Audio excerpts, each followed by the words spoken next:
Hello, listener. I have a new features on the podcast. Now you can click on a link directly send me a message so that I can hear how has Beyondhood impact you? How does Beyondhood make you feel? It would be lovely to hear and it's super easy. Go to the show notes above the description. There's a link. Say click here to direct message. Once you do that, it will directly link to your phone. And don't worry, I won't be able to see your phone number. I'll just receive the encouragement or comment from you. Looking forward to hear direct message from you all. Childhood, adolescent, adulthood, and elderhood. Welcome to Beyondhood, where we go beyond elderhood, one chat at a time. Before we start, do you have one or all three of the following issues? First, do you want to know more and deeper into your loved one's childhood? Second, do you feel it is hard for you to talk to your loved one to understand them more deeply? They're often not as open with you because you're family or good friends. Or you find it hard to ask them questions because you're close to them. Third, have you thought of one day when they're gone, you can never ask them about their lives anymore?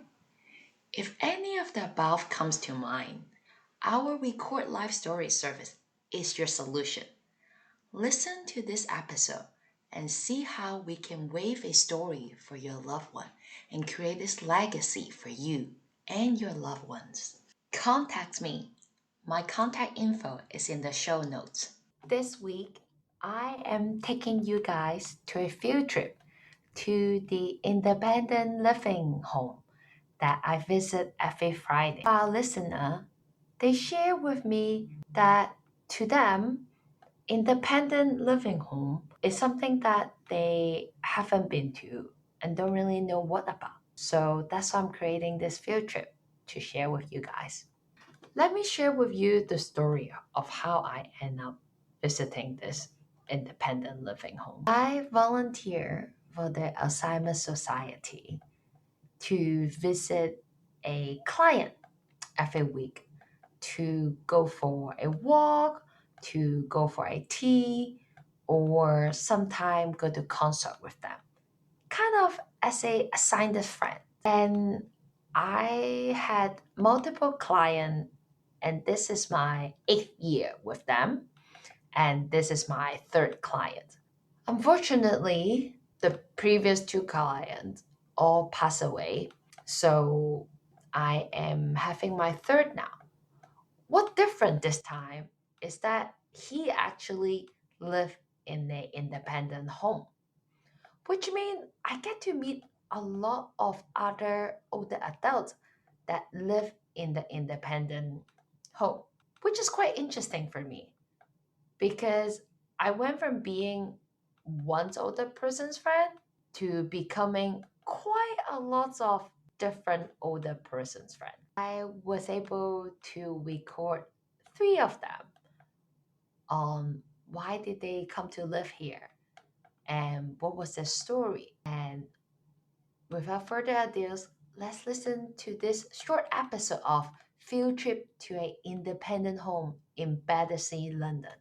I am right now at the independent living home in Battersea. Your first question is, you ask, what is the difference between care home and assisted living, which sometimes we call independent living care home?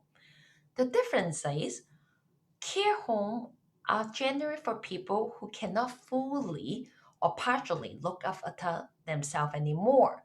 Therefore, around the clock care attention may be required, or even the 24/7 watchful eye by staff to ensure a good quality of life.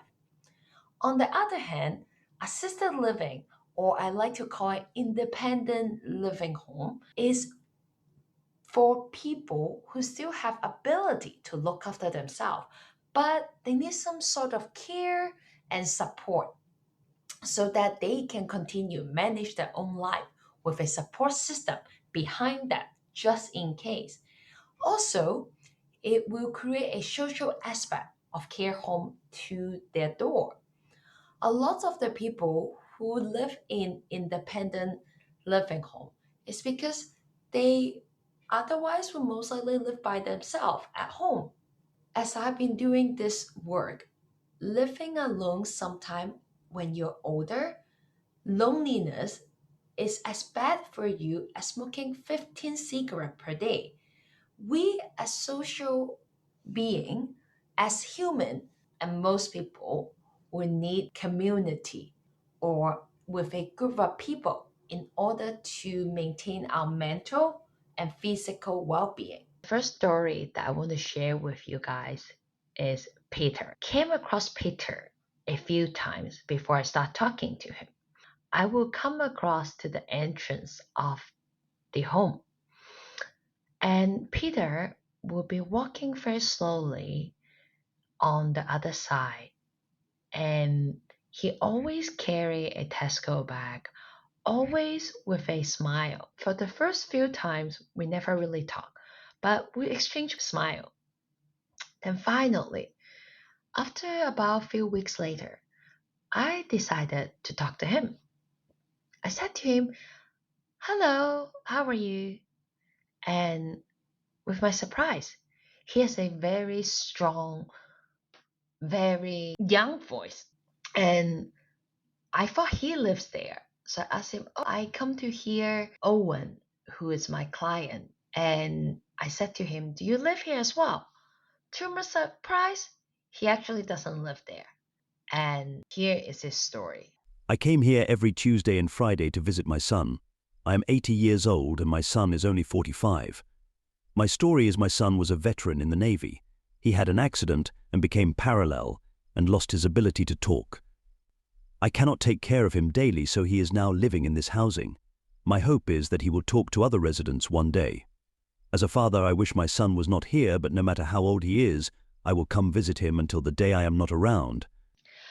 The second story I want to share with you is with Michelle. I have seen Michelle maybe 10 to 15 times, and I made the assumption too when I first met her. In my mind, I thought this lady looks very young to be living here, and she's very different from what I assume will be people who live in an independent care home. And often she will go to the same cafe as Owen and I. Finally, one day, she actually came up to us and started a conversation. And Owen loved to talk to a lady. So I got to hear her story. And this is what she said to us, why she became a resident in this independent living home. My mom used to live here, and I came to visit her every day for 25 years. I am 67 now, and when she passed away 5 years ago, I realized suddenly that I am an older lady as well. The director said that I can take my mom's room if I want to, and I was living alone anyway. Because I used to come visit my mom every day before, I know most of the residents already. Living here is better than living alone in my flat. Every day, I will go to the same cafe to read newspaper and for a walk. I like it here because I have a community and I have my freedom to go out anytime and anywhere I want. Last but not least is Owen's story. How did he come upon to live in this independent housing? I came here because I was diagnosed with dementia 2 years ago. I am 67 and sold my home. I do miss my home, but it feels better to live with other people. I was living alone for 30 years. I got to go to the Royal Albert Hall to watch a concert. We went to the London Zoo. I also got to go to the Summer in Battersea Park concert. We do movie every Thursday and fish and chip every Friday. Don't tell others. The fish and chips are not that great. I am not sure what will happen with my dementia, but I feel safe here. Here is a wrap to our field trip episode to the independent living home. I hope you enjoyed this 3 short story. Finally, there are 2 main reasons that I record this episode. First, I wanted to share that even I go visit and see in the independent house very often, I still have different assumption about what it's like to be. So I wanted to use this episode to share the different type of people living independent housing and at least trigger your interest to understand what is it like to live there. Second reason that I decided to record this field trip podcast is say volunteer, you do get close with people who you go visit, especially once a week. At this point, Owen's Alzheimer's has gotten worse. He has fallen many times in the past couple months and has been having different behavior that push other people away from his life because of his deterioration in his dementia. I will no longer be visiting him because it is not very safe for me to take him out because of his constant fall, which I will not be able to carry him if he does fall. This episode is a way of me mourning our relationship. Although I can no longer see him, I wish him the best and how this relationship impact on how I feel and to celebrate the end of this relationship with Owen. I hope in this short episode of Field Trip to the Independent Home Living, I share with you a sight of what is it like to live there, what kind of people live there, and to share with you a more personal side of the Beyondhood podcast. Thank you. Before you leave, if you love this episode, please stay tuned for our next one.